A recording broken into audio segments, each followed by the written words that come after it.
Economista Ronald Balsa, buenas tardes, bienvenido. Buenas tardes, gracias. Bueno, hemos visto esta primera semana de la gira que hace el presidente de la República y el Gabinete Económico por China inicialmente y luego pasarán a otros países, incluidos los de la OPEP. Quisiera consultarle de lo que vimos que acordó o que anunció el presidente Nicolás Maduro que había acordado en China. Habló de 20.000 millones de dólares en acuerdos específicamente para materia energética y algunos proyectos en materia de vivienda. Señaló Gran Misión Vivienda Venezuela y Misión Barrio Nuevo, Barrio Tricolor. Es parte de lo que se esperaba. Entendíamos que el presidente de la República y el Gabinete Económico estaban de gira en busca de financiamiento para cubrir el déficit que tiene la República en este 2015. Bien, efectivamente esperábamos otros anuncios, o sea, tenemos tiempo esperando otros anuncios. Yo no sé hasta qué punto los anuncios que va a dar el presidente con respecto a la política cambiaria tienen que ver con este viaje, o sea, con la posibilidad de conseguir algún financiamiento y con el destino que le pueda dar a él. Entiendo que mantener relaciones con China es algo muy importante para Venezuela. Para cualquier país exportador de materias primas es muy importante porque China es uno de los principales demandantes que podemos tener para petróleo y para otro tipo de materias que se producen en Venezuela. Pero eso no basta para suponer que cualquier acuerdo que se haga con China sea favorable para nosotros. En principio no sabemos mucho sobre lo que ha ocurrido con el fondo chino.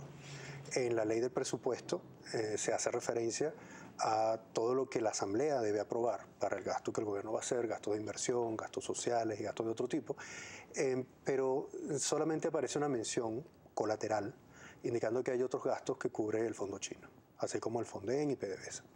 Cuando nosotros no tenemos una política fiscal unificada, todos estos nuevos recursos que pueda estar negociando el presidente con otros países, no sabemos si van a entrar a los proyectos que ya están aprobados en presupuesto o a nuevos proyectos y cómo eso entra en los planes que el gobierno pueda tener. Por tanto, es muy bueno que nosotros tengamos relaciones con China, pero es muy malo que sepamos menos que los chinos cuáles van a ser las consecuencias de esa negociación. ¿Qué garantías tendría que dar Venezuela? Hasta ahora la mayoría de los acuerdos con China no han sido líquidos, sino en contraproyectos o con importación de productos de China hacia Venezuela. Exactamente. En esta oportunidad, además del tema energético y lo que es el fortalecimiento de los proyectos en la faja petrolífera del Orinoco, ¿qué le puede quedar líquido a Venezuela de estos 20.000 millones? Entiendo que sigue siendo por proyecto. Lo que es una garantía también para los chinos de que esos recursos se van a utilizar en aquello en lo que ellos tienen interés en invertir. En principio es un derecho que tiene cualquiera que coloca este dinero de una manera de común acuerdo en una negociación con otros países. Pero por lo menos en el caso de Venezuela, muchos de los acuerdos que ha tenido hasta ahora con el fondo chino los paga es con petróleo. O sea, es como una venta de petróleo a futuro. En ese sentido, los chinos también se están garantizando un pago. O sea, Venezuela posiblemente está en condiciones difíciles para el pago en divisas, pero dispone de una reserva muy importante. Y si los chinos tienen interés en participar en esto, pues se garantizan con esas reservas un pago que puede ser muy útil para mantener estas negociaciones en el tiempo. Como te digo, el problema para nosotros es saber poco cómo esos recursos se integran con otros que ya con los cuales el gobierno ha contado.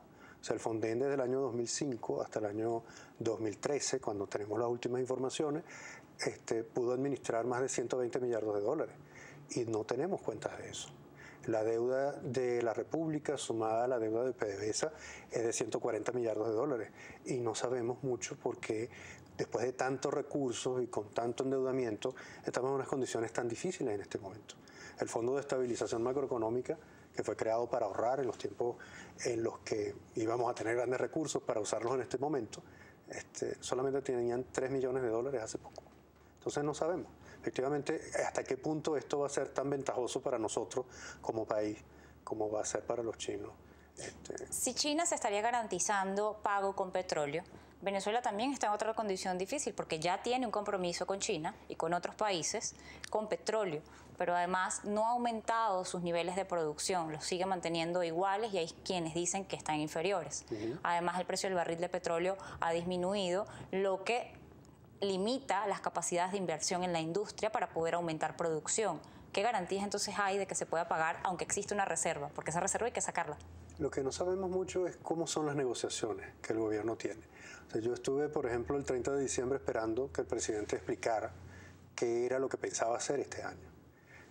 Hubiera sido un buen momento para contarnos detalles sobre las negociaciones con China, para contarnos más allá de las intenciones que se tienen de promover aumentos en los precios del petróleo negociando con la OPEP, qué se pensaba hacer si eso no ocurría. Es decir, no sabemos efectivamente qué se está negociando con los chinos. Muy posiblemente en China se entiende que nuestro país tiene unas grandes reservas naturales y que en algún momento va a haber que extraerlas. Las condiciones de la extracción es posible que estén dispuestos a esperar para conocerlas. El problema es que nosotros no sepamos qué se está negociando. Y en materia de vivienda, ¿qué aporte puede dar China? ¿Puede ser positivo para el país? En Venezuela había un importante grupo de constructores. Yo recuerdo que el presidente Chávez inició un conjunto de expropiaciones en los momentos en los que se consideró una estafa ajustar los precios de las viviendas con el precio de la inflación. Y cuando empezaron a detenerse una cantidad de proyectos, en parte porque no había insumos suficientes para cubrirlo. O sea, teníamos un grupo de constructores con los que hubiera sido posible establecer alianzas y hubiéramos podido tener producción nacional.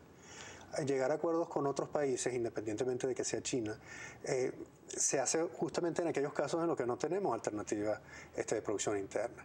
Es lamentable que mucho de aquello se haya podido perder, aquellas posibilidades con la producción nacional se hayan perdido y tengamos que recurrir a otros países. Pero efectivamente las viviendas son indispensables, o sea, producir viviendas es indispensable. El problema es cómo, cuánto cuesta y con quién se hace, porque la creación de empleo, la creación de capacidades especiales en términos de arquitectos e ingenieros que nosotros hemos tenido, las hemos estado perdiendo.